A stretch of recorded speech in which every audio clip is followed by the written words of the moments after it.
दर्शकबिन, जब आकाश गडेङगुडुङ गर्छ, पानी पर्छ, त्यसपछि मौसम उग्रिएको बेला तेह्रथुम, म्याङ्लुङ, धनकुटा, बसन्तपुर र मिल्के क्षेत्रबाट राम्ररी देखिने एक सुन्दर रहस्यमयी हिमाल कुन होला? आउनुहोस् यो भिडियो सुरु गरौँ।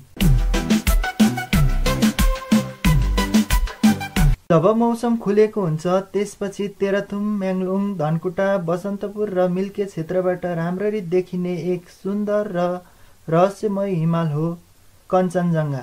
नेपालकै तेस्रो अल्को हिमाल मात्र नभई यो हिमाललाई स्थानीय विभिन्न जात जातिहरूले देवीको रूपमा पूजा गर्छन्। एउटा पुरानो किंवदन्ती अनुसार कञ्चनजङ्घाको 5वटा चुचुरोमा 5 भैरव र पञ्चकन्या देवीको बास छ।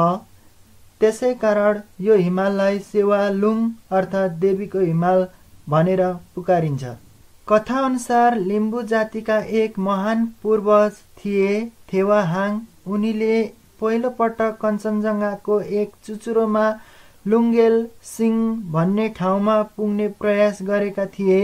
जहाँ पुगेपछि उनीहरूले एक अनौठो दृश्य देखे। चारैतिर बादलले ढाकेको हिमालको बिचमा उज्यालो प्रकाशमा चम्किरहेको एक देवीको आकृति।